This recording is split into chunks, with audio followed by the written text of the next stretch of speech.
పెద్దలు మధు గారితో, రామకృష్ణ గారితో, మిగతా పెద్ద నాయకులందరితో రాష్ట్రంలో ఉన్న సమస్యలన్నిటి గురించి, ముఖ్యంగా కరువు సమస్యలు, అలాగే ఇప్పుడు ఈ మధ్యన జరిగిన తుఫాన్ బీభత్సం, వీటన్నిటి మీద చర్చలు జరిగినాయి. అలాగే దాదాపు 8 అంశాల దాకా మేము మాట్లాడుకున్నాం.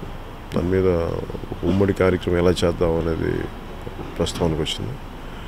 చాలామంది పెద్ద నాయకులు కూడా జనసేన పార్టీలో ఉన్నారు కాబట్టి అందరినీ ఒకసారి కూర్చొని మాట్లాడి, అలాగే కవాతుకు కూడా మద్దతు తెలుపుతూ ఉంటే వీటన్నిటి మీద ఒక స్పష్టమైన ప్రకటన ఎల్లుండి చేస్తాను ఖచ్చితంగా.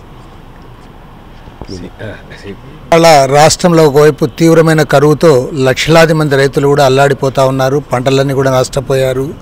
అదేవిధంగా పెద్ద ఎత్తున వలసలు కూడా పోతూ ఉన్నారు. చంద్రబాబు నాయుడు గారు ముఖ్యమంత్రిగా ఉంటూ కరువును పారద్రోలేం రెయిన్ గన్స్ ద్వారా అని చెప్పి ఒక అవాస్తవ ప్రచారం చేసుకుంటా ఉన్నాడు తప్ప ఎక్కడ కరువును పారద్రోలం లేదు. కరువుతో అల్లాడిపోతూ ఉన్నారు. అదేవిధంగా రేపు 15వ తేదీ నాడు ముఖ్యంగా రాజమండ్రిలో గోదావరి బ్రిడ్జి పైన జనసేన కవాత్ ఏదైతే నిర్వహిస్తూ ఉన్నారో ఆ కవాత్ కూడా ఉభయ కమ్యూనిస్ట్ పార్టీలుగా మేము కూడా సంఘీభావం ప్రకటిస్తూ ఉన్నాం. ఖచ్చితంగా భారీ ఎత్తున జరగాలని చెప్పి కూడా కోరుకుంటా ఉన్నాం. రాష్ట్రంలో ఇవాళ తెలుగుదేశం వైఎస్ఆర్ కాంగ్రెస్ పార్టీకి భిన్నంగా ఒక మూడో ప్రత్యామ్నాయాన్ని ప్రజల్లో ముందుకు తీసుకుపోవడానికి మా ప్రయత్నాలకు ప్రజల సహకారం రోజు రోజుకి పెరుగుతూ ఉంది. ఈ సందర్భంగా మేమందరం కూడా చర్చల్లో అన్ని విషయాలు కూడా చర్చించుకున్నాం, రివ్యూ చేసుకున్నాం.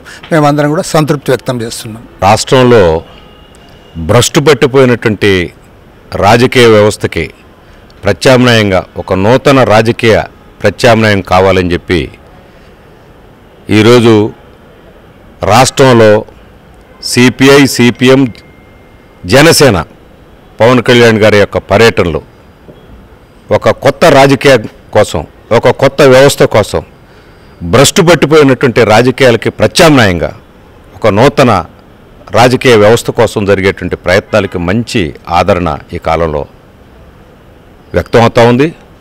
నిర్వాసితుల్ని గాలి కుదిలిపెట్టారు. ఈ పరిస్థితుల్లో దళితులు భూములు అక్వైర్ చేసిన దగ్గర నష్టపరిహారం అన్యాయం జరుగుతుంది. ఈ సమస్యలన్నిటి మీద భవిష్యత్తు కార్యక్రమాన్ని తొందరలో చేస్తాం. రాష్ట్రానికి ఒక ప్రత్యామ్నాయ రాజకీయాలు కావాలి అనేటువంటిది చాలా బాగా ఊపందుకుంటా ఉంది.